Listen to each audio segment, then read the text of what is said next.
Yo, what is up everybody, and welcome back to another special episode of Rivals Replay with some analytics. This is MrGsqrd, and this is a match that I played, I don't know, maybe 2 weeks ago against one of the most well-known players in the game, Mr. CraigSol. He is a very hard opponent to face, and let's dive into this here. First of all, I do want to point out and say one thing. I actually spoke to Craig after this match. Whether it's win or lose, as you know, in these analytic matches, I stated it in the very first video. These matches are win or lose. They're not just matches of me winning. It's probably going to be more of that, however, but I will have some matches that I lose every now and then in here. So, I actually spoke to Craig after this match. He does not have a harvester on the field, which I'm sure you can all tell right now. This was apparently a mistake on his part, and I do believe him. However, it made my early game very, very difficult because he's pumping units out already. Like, I can see that he already has another unit on that platform because it's red. Luckily, it's also just war dogs, and I can see them now because of where I am. He's also dropped his first pit bull onto the field, which he is pushing my harvester. I now build my pit bull, move it in against those dogs. I immediately pull mine back. However, right there is quite an issue for me. His pit bull hit mine with one of the rockets. My pit bull is already 3 levels below his, which is a huge problem really in all around right there. His is going to do far more damage. It's going to take far more damage than mine. So I have to play this match really, really smart. So what I do, I pull my pit bull back. I push my dogs up to take the brunt of his pit bull damage while I can try and clean up his dogs. I get another pit bull out on the field.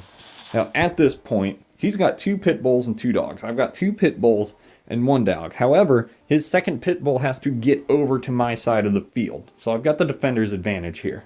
The other useful bit of information is you've got a 100 Tiberium start. He's invested 140 already. So that is most likely his entire economy just went into this push. So if I can stop it, I'm going to be in a really good position. Now, at the time, I don't even know this, right? This match is happening. I know Craig. I face Craig a lot. And so I'm assuming his economy is going to be fine. He handles his economy very well. So what I do, I've saved up enough to drop the Predator tank. The Predator tank is going to make short work of these pit bulls. Now I'm able to push my pit bulls up. He has just dropped 2 more war dogs. I am attempting to get onto these points and do some damage against him. I am able to bring this down and put it to 2 contests while he still has a point in his favor. Now, the nice thing is, right here, boom, I am able to destroy his war dog on the point. So now we're down to 1 point each and a contest point. And this point is definitely going to be going in my favor in very soon because he's got war dogs and it's a pit bull and a predator tank. It's now in my favor. The first rocket does go off here. Now you'll notice right here as well, Craig still has no harvester. I still don't even know that. He has just built a barracks and missile squad, and he's used his special ability on them now. So his economy is now probably back to 0. It's probably a very safe bet. He has lost all of his Tiberium again. With the exception of those dogs, however. So I have a missile unit that I've pushed up here. I do see that he's built those war dogs.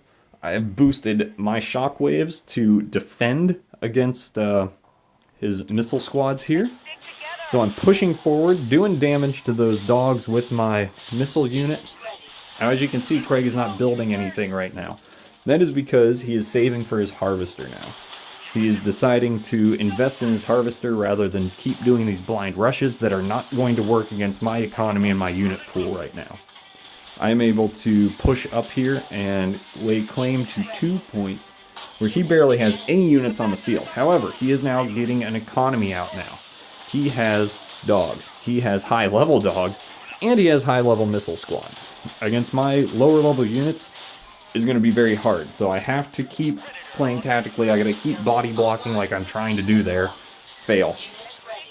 His shockwaves are doing some good damage against me. I'm trying to counter his missile squad that I know he still has down there, with my shockwaves. My shockwaves are here to take his out. I have got my Predator tank doing extra damage against those shockwave players. My missile squad, oh, right here. My missile squad, gosh, I don't even have a missile squad out. What are these things called? Short range missile launcher, right? SRMLs. My SRML is down here on this bottom point. It's doing damage to that shockwave squad because I need to get rid of that fast. So my shockwave squad can take out his missile squad.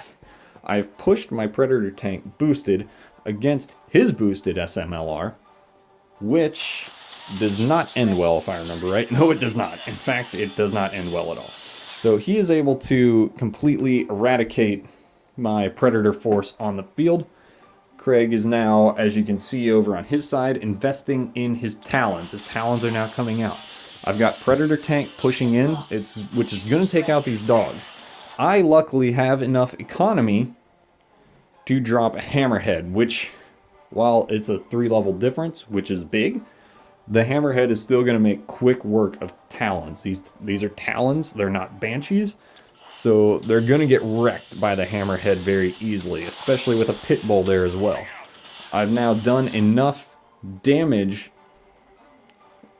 to get rid of one of the Talons, and I'm doing enough damage to his only other real damage dealing unit that can move quickly, his Pit Bull.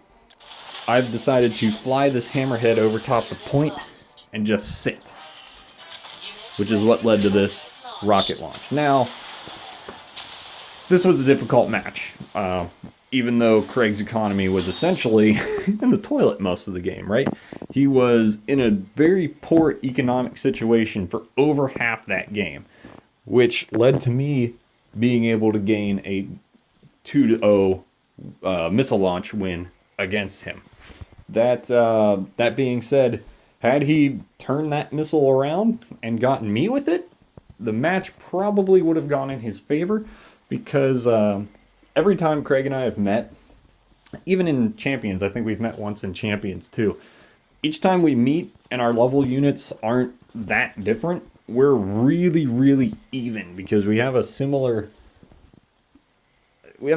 attack and defensive strategy. He's a very, very strong player. Unit levels in this particular match, they were very, very different. I had played Craig a while ago when he was still on 11-12s and I was still on my 9-10s. No, excuse me, he was on 10-11s and I was still on my 9-10s, which I'm at now still. And man, it was a rough fight. He did beat me the first time that we fought. I was able to clutch this victory out. Like I said, I talked to him after this on the community Discord server, and he was like, "Yo, I forgot to build my harvester." I was like, "What?" I watched the replay and I noticed that. I thought it was intentional with how aggressive he was being. I thought he was going for the harvester attack, but either way, it did lead to my victory on this, which was great. So, thanks everybody for watching. I really appreciate it. Like I said in the last video, if you're liking these Rivals replay with kind of like my pausing, my analytical discussion on what I'm trying to do, what my thought process was for that match, please let me know. Otherwise, I'll see you in some other video maybe.